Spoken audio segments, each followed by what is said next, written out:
दोस्तों, नमस्कार। वही है जो यूजुअल मॉर्निंग रूटीन फॉलो करके ऑफिस आ गए थे और अब दिन भर ऑफिस में काम करने के बाद अब हम निकल गए हैं ऑफिस से घर की तरफ। दोस्तों, मौसम अच्छा हो रहा है, ऑफिस से निकल रहे हैं धीरे धीरे, क्योंकि यहाँ पे बच्चे वगैरह निकलते रहते हैं हमसे, तो ये डर लगता है कि कहीं पे एकदम रैंडम रास्ते में ना आ जाए जिससे कोई प्रॉब्लम का सामना करना पड़े किसी भी बच्चे को या फिर हमें। तो दोस्तों, ये थोड़ा सा क्या है, हमें ध्यान रखना चाहिए कहीं भी रोड वोड क्रॉस कर रहे हैं या फिर कुछ भी है, तो ताकि हमारी वजह से किसी को प्रॉब्लम्स का सामना ना करना पड़े एटलीस्ट। और वैसे बहुत ज़्यादा कोई बड़ी बात नहीं है, हम चाहें तो कर सकते हैं इजीली, कोई बड़ी प्रॉब्लम वाली बात नहीं है इसमें। बस यही है कि कुछ चीज़ें ऐसी होती हैं जो हम बस माइंड में नहीं लाते, अगर लाएँ सोचें। दोस्तों, आज जो बेसिक टॉपिक हम बात करने वाले हैं वो बात करने वाले हैं अपनी ज़ुबान की। दोस्तों, हमारी जो ज़ुबान है वो हमसे बहुत कुछ कहलवाती है, बहुत कुछ सुनवाती है। तो दोस्तों, ये एक सेंसुअल चीज़ बनाई है ईश्वर ने कि हमको, जैसे वो कहावत है ना कि मतलब हम बोलना बचपन में ही सीख जाते हैं, लेकिन हमें क्या बोलना है ये सीखने के लिए पूरी लाइफ भी कम पड़ जाती है। तो दोस्तों, बस बात यही है कि हम जब भी बोलें बहुत सोच समझ के बोलें, किसी के साथ भी कैसे बिहेव कर रहे हैं, क्योंकि हमारी एक छोटा सा कोई भी पॉइंट हो सकता है किसी सामने वाले पर्सन के साथ कुछ भी ऐसा कर जाए जो कि उसको अच्छा ना लगे या फिर उसे हर्ट कर जाए। तो दोस्तों, इन सब चीज़ों का ध्यान रखना हमें बहुत ज़रूरी है। और जैसे कि मैं आपको बता रहा था कि आज का जो टॉपिक लिया है हमने वो ज़ुबान लिया है, और ज़ुबान लेने का कारण यही है कि दोस्तों, मैं नोट करता हूँ जैसे बहुत सारे लोग होते हैं, इतने एक्सपीरियंस, इतनी सारी नॉलेज और सब चीज़ें होती हैं, बट फिर भी उनको नहीं पता होता उनको कब क्या बोलना है। कहीं भी जाके किसी के लिए कुछ भी कमेंट करना, किसी को कुछ भी बोल देना। तो दोस्तों, ये सारी चीज़ें थोड़ी सी मुझे वियर्ड लगती हैं, क्योंकि प्रॉब्लम ये नहीं है कि हम क्या कर रहे हैं, कैसे कर रहे हैं, किसको नहीं। प्रॉब्लम ये है दोस्तों कि हम जो भी बोलेंगे वो हमारी लाइफस्टाइल को इम्पेक्ट करेगा, वो सामने वाले के माइंडसेट को इम्पेक्ट करेगा और उसको एक इनसिक्योरिटी देगा। और अगर अच्छी बात होगी तो पॉजिटिविटी भी देगा।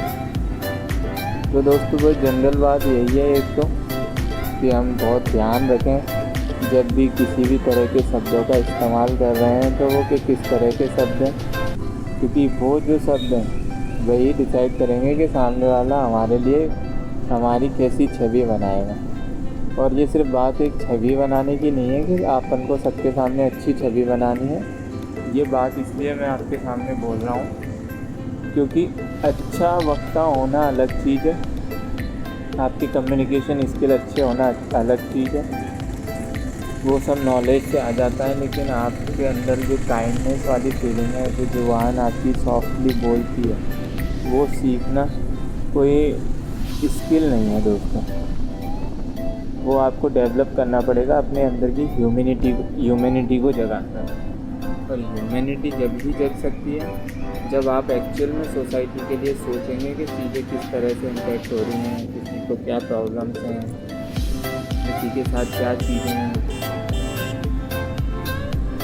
बहुत सारे ऐसे पहलू होते हैं दोस्तों जिन पर हम लोग कई बार बात कर नहीं पाते हैं। बहुत छोटी छोटी बातें होती हैं लेकिन वो एक्चुअल में बहुत बड़ी बातें होती हैं, क्योंकि जो छोटी छोटी बातें हैं ना, अगर हम इनमें से 10% 20% भी उन बातों का ध्यान रखने लग जाए ना, तो बहुत सारे चेंजेस हमारी और हम जुड़े हुए लोगों की लाइफ में आ सकते हैं। जैसे कि एक बेसिक बात बताऊं मैं अभी आपको कि कुछ लोगों का मैंने देखा, 4 लोग अगर खड़े हैं और वो वहाँ जाके बात करते हैं तो वो ओवर एक्सप्रेसिव होके या तो कुछ भी उल्टा पुल्टा बोल देते हैं, या फिर वो बहुत सारे लोग ऐसे होते हैं जो एजुकेशन में कुछ बोल ही नहीं पाते। तो दोस्तों, हमें बैलेंस बनाए रखना है, कब क्या बोलना है ये मालूम होना बहुत ज़रूरी है। आप बोल भले ही कुछ भी रहें,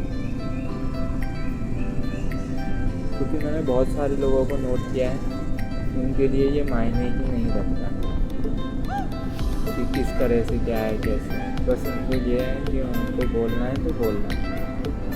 तो दोस्तों यही एक जो बेसिक पॉइंट है वो यही है एकदम।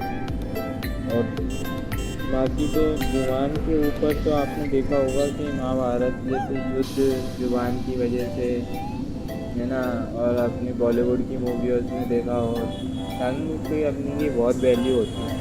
आई थिंक मुझे लगता है एक इंसान के नेचर होने के बाद सबसे कीमती जो चीज़ उसके पास रहती है वो उसकी टंग रहती है कि वो आगे क्या करेगा, फ्यूचर कैसे डिसाइड होगा, तो ये सब टंग पे डिपेंड करता है।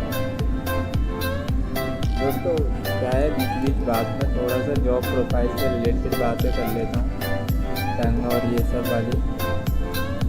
तो बस यही है कि ट्राई कर रहे हैं दोस्तों, सीख रहे हैं चीज़ें, कुछ बेटर करने की कोशिश कर रहे हैं। और आज जैसे मैंने कहीं पढ़ा कि यूट्यूब का एक नया कुछ आया है रूल रेगुलेशन ऐसा कि जिसमें जो ओरिजिनल कंटेंट क्रिएटर है, मतलब कि हम किसी की ऑडियो यूज़ करके या कुछ भी, उनको मनी नहीं पे करेगा यूट्यूब, ओनली वो जो ओरिजिनल है उन्हें करेगा। तो ये थोड़ा सा ठीक इनिशिएटिव लगा। अब इसमें देखने वाली बात ये है कि कितने लोग फॉलो कर पाते हैं, लेकिन मुद्दे की बात फॉलो करना नहीं है या फिर सब्सक्राइब भी। एक्चुअली उसके चक्कर में थोड़ा सा बल्क बढ़ा है यूट्यूब का, तो ऑब्वियसली यूट्यूब का लोड बढ़ा होगा, इसीलिए यूट्यूब ने ये डिसीजन लिया है। बाकी मैंने देखा है दोस्तों इस रूल के पीछे एक रीज़न और हो सकता है कि कई बार ऑथेंटिक सिंगर ना डाल के वो वीडियो कोई ऐसे नॉर्मल ब्लॉगर्स भी डाल देते हैं और इस वीडियोस में मिलियंस व्यूज़ हो जाते हैं। तो दोस्तों मतलब ये रूल तो अच्छे हैं काफ़ी। यूट्यूब के बारे में सीखो दोस्तों, कोई भी स्किल डेवलप करना शुरू करो, टाइम मिलता है निकालो टाइम। भले ही आप कोई अच्छा गेम खेल रहे हैं, गेम के कॉम्पिटिशन में पार्ट्स में, और वो पार्ट्स लेने का सबसे बड़ा फ़ायदा यही है कि आप पार्ट्स लेने के बाद चीज़ें आपके माइंड में घूमेंगी, आप सीखोगे, एक्सपीरियंस गेन करोगे, आपके नेक्स्ट टाइम के लिए काम आएंगी चीज़ें। नेक्स्ट टाइम के अलावा और बहुत सारी चीज़ें ऐसी होती हैं जो कि आप उस पद पर आके मतलब बैठ कर आके होकर भी समझते हैं, क्योंकि पॉइंट सिर्फ यहाँ पैसों का या फिर इसका नहीं ग्रोथ है। पॉइंट यहाँ उस चीज़ का है कि हम जो बोल रहे हैं उसकी एक्चुअल में वैल्यू होना भी बहुत ज़रूरी है, क्योंकि जब तक वैल्यू नहीं होगी तब तक कुछ भी नहीं होगा। तो दोस्तों यही है, हंसते रहिए, मुस्कुराते रहिए, खुश रहिए, सबसे प्यार मोहब्बत से बात कीजिए, एक ही जीवन मिलाएं। एक हमारे यहाँ की कहावत है, वो हंस खेल के वक्त कट जाओ जाने को कि तुम रंग जाओ। चलिए दोस्तों आज के लिए इतना ही, मिलते हैं सेकंड पार्ट में, तब तक के लिए बाय बाय।